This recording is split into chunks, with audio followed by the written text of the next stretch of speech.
Pirms laika tur netika paziņota nekāda informācija vai izziņoti sprediķi. Tur netika uzlūgti nekādi īpaši runātāji. Neviens nezināja, kas var notikt un ko darīs Dievs. Viss noritēja spontāni, gara vadībā. Mēs vienkārši gribējām dzirdēt no Dieva, vienalga, caur ko viņš šajā brīdī spēja runāt. Mums nebija respekta uz cilvēkiem.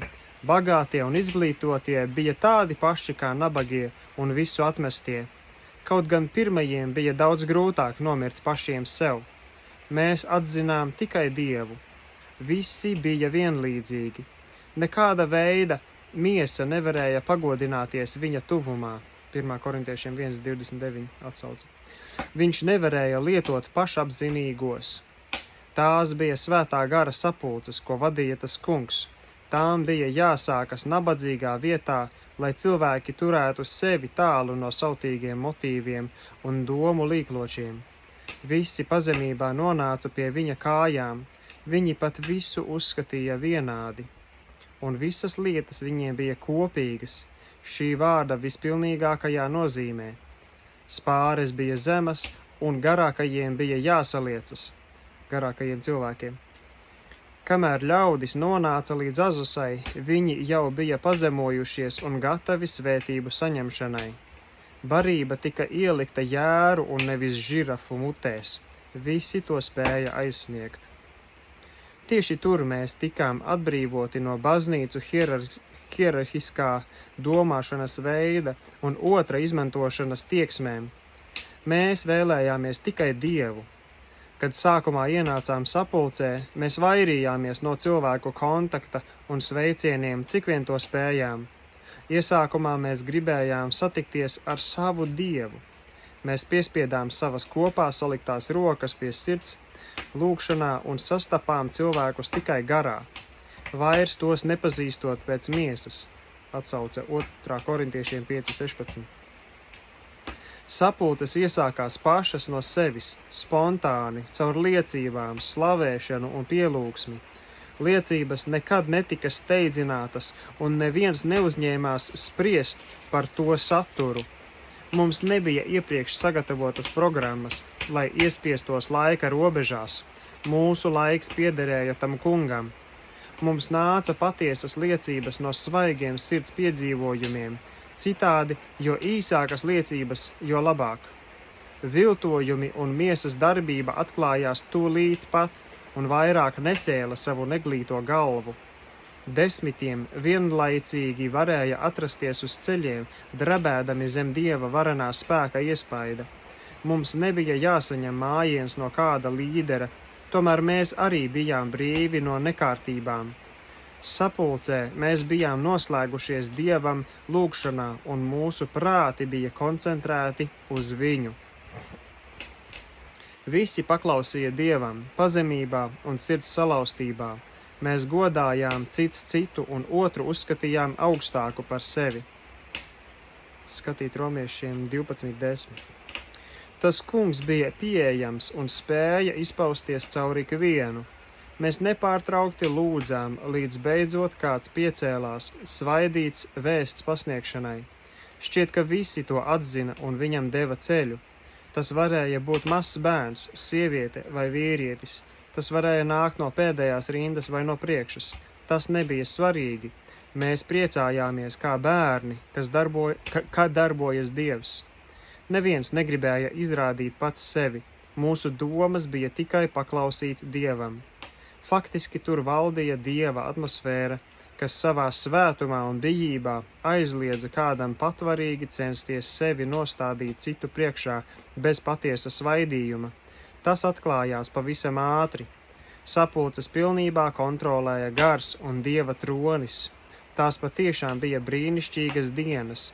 Es bieži teicu, ka labāk gribu nodzīvot 6 mēnešus šajā laikā nekā 50 gadus parastajā dzīvē, kur nekas nenotiek. Bet Dievs ir tāds pats arī šodien, tikai mēs paši esam izmainījušies. Kāds varēja runāt? Pēkšņi pār draudzi krita gars. Dievs pats aicināja pie altāra. Cilvēki krita pie zemes visā namā, kā nopļauti kaujā, vai arī steidzās pie altāra masām meklēt Dievu. Aina bieži izskatījās kā mežs pēc vētras. Šādu ainu neviens nevar imitēt. Tajās dienās nedzirdēju kādu aicinājumu iznākt pie altāra. Vārdi bija lieki. Dievs pats tos aicināja, un sludinātājs tajā brīdī zināja, kad apklust. Kad runāja Dievs, mēs visi paklausījām. Tā šķita šķebinoša sajūta slāpēt vai apbēdināt Dieva garu. Visa vieta atradās uz ceļiem lūgšanā, bet Dievs atradās savā svētajā templī.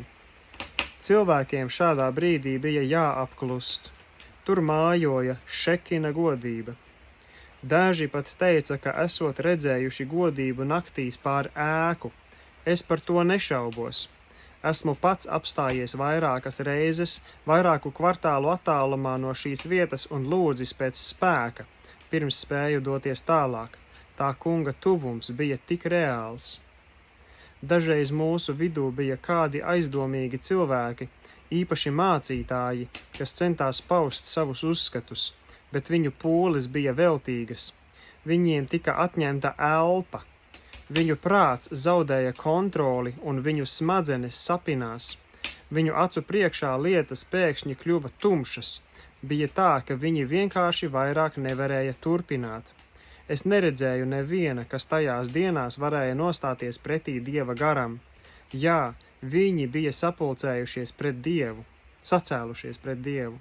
Neviens tos neatsēdināja savā vietā, jo mums nebija kārtībnieku. Mēs vienkārši lūdzām, un svētais gars izdarīja pārējo. Mēs vienkārši vēlējāmies gara kontroli, bet viņš pavisam ātri tos apklusināja. Viņi tika iznesti ārā pa pusē miruši, runājot garīgi.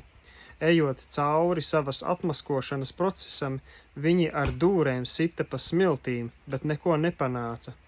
Tam bija gājuši cauri lielākā vai mazākā mērā mēs visi. Citiem vārdiem sakot, viņi visi izmira un viņiem nācās sevi aplūkot visā savā vājībā. Tad bērnišķīgā pazemībā un izsūdzēdami savus grēkus, viņi visi tika Dieva paņemti un caur varanu gara kristību pārveidoti. Vecais cilvēks, Romiešiem 6.6, nomira līdz ar visu tā lepnību, augstprātību un labajiem darbiem. Manā gadījumā es nācu sajust riebumu pats pret sevi. Lūdzu to kungu, lai viņš nosviestu dzels priekškaru manai pagātnei tik tuvu aiz manis, lai es sasistu savus ceļus. Viņš man lika aizmirst katru labu darbu, it kā tas nekad nebūtu ticis veikts, un atkal doties uz priekšu, it kā es nekad nebūtu neko sasniedzis priekš viņa. Pretējā gadījumā mani labie darbi mani saslēgs pašapmierinājuma važās. Tajās dienās mēs redzējām notiekam kādas brīnišķīgas lietas. Pat īpaši atzīstami cilvēki nāca sajust riebumu attiecībā uz sevi, daudz skaidrākas Dieva gaismas apspīdēti. Visgrūtāk nācās nomirt pašiem sev tieši sludinātājiem. Viņos bija tik daudz slepenu vietu, kur atļaut sev nomirt. Savai reputācijai un saviem labajiem darbiem, bet kad Dievs viņiem izlauzās cauri, viņi pavisam vienkārši spēja pāršķirt jaunu lapusi un jaunu nodaļu savā biogrāfijā. Tie bija iemesli, kāpēc viņiem nācās tik smagi cīnīties. Sevis nāve nav patīkama lieta, un stipriem vīriem nākas mirt smagi. Kādā vakara sapulcē uz krēsla bija atradis vietu brālis Ansels Posts, kas bija baptistu sludinātājs. Pēkšņi pār viņu krita gars. Viņš uzlēca no sava krēsla un iesāka slavēt Dievu savā balsī mēlēs. Tad viņš sāka skraidīt pa zāli apkārt, apkampjot visus brāļus, ko spēja satvert.